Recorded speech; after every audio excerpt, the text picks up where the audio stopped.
Hi everyone, in this video we are on page 3 in the note packet and we're going to be looking at these two reference triangles or special triangles near the bottom of the page. So our first reference triangle or special triangle is the 30, 60, 90 triangle. You probably remember learning these rules in trig, possibly even as far back as geometry, but we're going to review them here on how you can memorize what this triangle's side relationships are relative to the shortest side. So folks, we're going to call the shortest side of this triangle across from the 30 degrees S. The side across from the 60-degree angle, we're going to call S radical 3.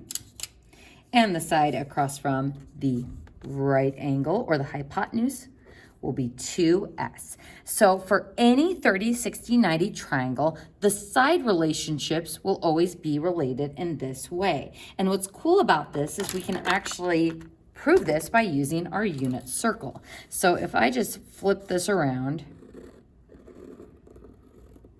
so that this is 30 degrees up here, this is 60 degrees, and I think of this as being in quadrant 1, that's a terrible circle, my unit circle.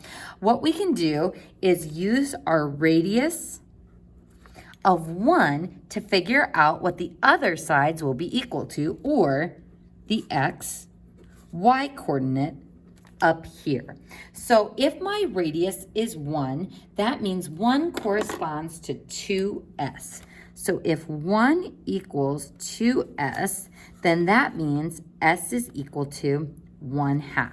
So I use the fact that this is 1 and I set it equal to 2s because once I find out what s is, I can find all of the measurements of the remaining sides. So that's our first step in using our special triangles, is to determine what s is. So folks, check it out. If s is 1/2, then that means the x side or the s side across from the 30 degrees is equal to s. So this tells me that s is 1/2, so the x part of the coordinate is 1/2.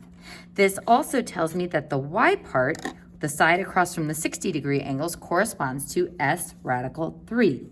So if this is s radical 3, then y is equal to 1/2 radical 3, which is the same as radical 3 over 2. So folks, if we compare this to our unit circle, what we find is that for 60 degrees,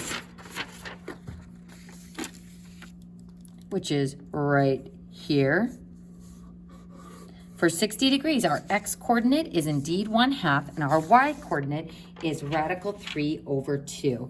So this is kind of nice because we just used our special triangle rules to prove part of the unit circle. Now, memorizing this can be a little bit tricky. I always think about like the values or the coefficients of the s terms. So if this is 1s, that's the shortest side. If this is radical 3 times s, radical 3 is equal to about 1.7, so that would be my next largest side across from my next largest angle, and 2s, the longest side, is across from my biggest angle. So s across from the 30, s radical 3 across from the 60, and 2s across from the right angle. Now, I find it helpful to remember that in a 30, 60, 90 triangle, the number under the radical is a 3. And that can kind of be helpful in distinguishing the difference between this one and our 45, 45, 90 triangle shown to the right. So in this triangle, these two angles are the same. And you may remember with isosceles triangles that if the angles are the same, the sides are the same. So these two angles are the same, those two sides are the same. So the side relationship for a 45, 45, 90 triangle would be s across from the 45, so similar to over here, s is across from my smallest angle, which means this side is also s, but our hypotenuse for this one is s radical 2. So how I remember that this one gets the 2 under the radical is that in a 45, 45, 90 triangle, 2 sides and 2 angles are the same. So that's how I remember that 2 goes underneath the radical. So these side relationships, I do recommend that you memorize them, because even though they won't come up on the homework too often, and you can always verify it using Pythagorean theorem or SOHCAHTOA, what's nice about this is it will give us the exact radical answers, and all we need to know is one of the angles to determine the other sides. Whereas with the Pythagorean theorem, we need to know 2 out of the 3 sides in order to be able to find the third one. So we'll be practicing this a bit more as the unit goes on. And just note that we could do the same thing that we did for this triangle, and we could see how this relates to the unit circle. So let's go ahead and just do that. So if this was my unit circle, and that is not a great 45-degree angle,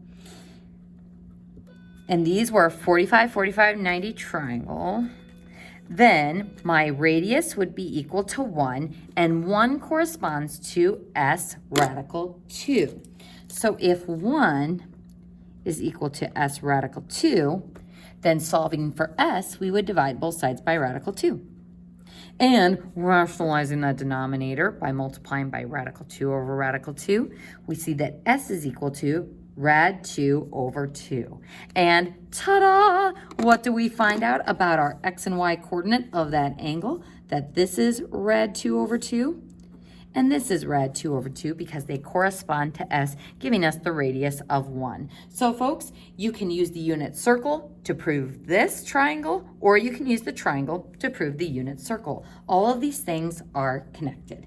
So folks, we're going to go ahead and apply what we did in our last video with finding all 6 trig functions, looking at sine of theta is equal to -3/5, and cosine of theta is less than or equal to 0. Now in the problems above, the very first thing we did was determine what quadrant our angle is in. So let's see if we can figure that out based on the information. So sine of theta is -3/5. So sine is the so part of SOHCAHTOA, so opposite over hypotenuse.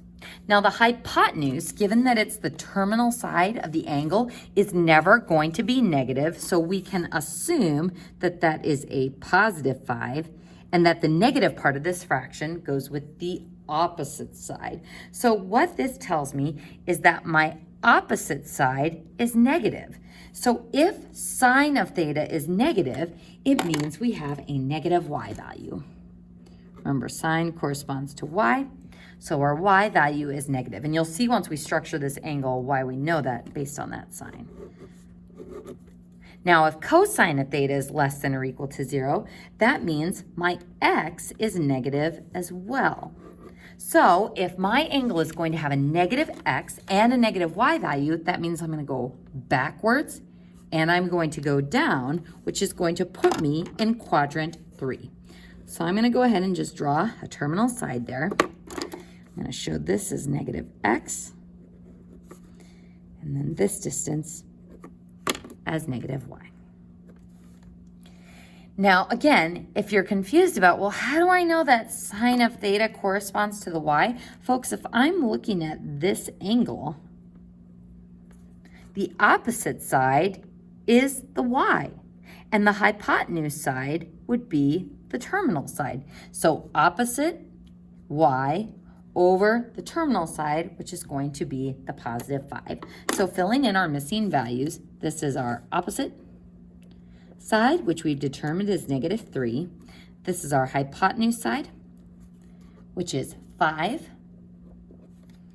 And then the negative x is what we're going to be looking for.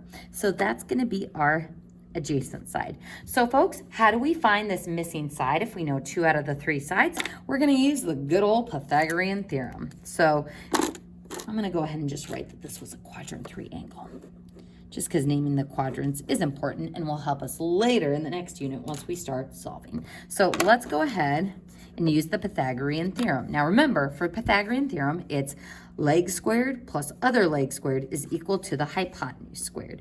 So negative x squared plus y squared, which is -3, equals 5 squared.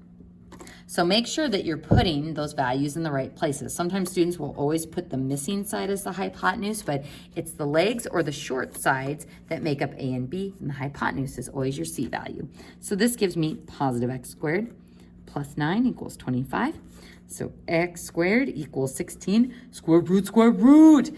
Now here, instead of putting plus or minus, we are going to choose the sign of this based on what quadrant our angle is in. Since this is a quadrant 3 angle, that means we're going to have a negative x value. So this will have negative 4 as our answer. So because it's quadrant 3, our x value is negative. So I'm going to go ahead and put in that negative 4 is my adjacent value. So now when we go to list the trig functions, sine of theta is opposite over hypotenuse, so negative 3 over 5, which we were already given.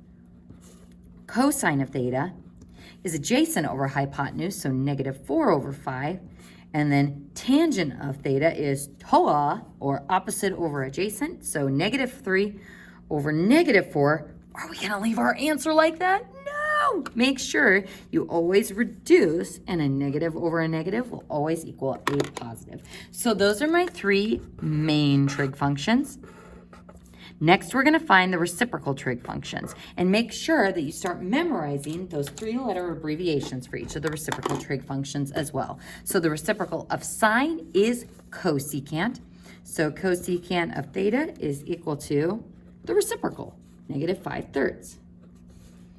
The reciprocal of cosine is secant, abbreviated SEC, and the reciprocal of that fraction would be negative 5/4. And then the reciprocal of tangent is cotangent. And again, folks, I am going to be very picky when I'm looking at the work on your homework and for your test, that it needs to be sine of something. You could have sine of theta or sine of x, but you need to have some sort of variable joined with your trig function. So cotangent of theta is 4/3. So we found the 3 main trig functions and the 3 reciprocal ones. And those are our final answers. And that concludes page 3 of the note packet.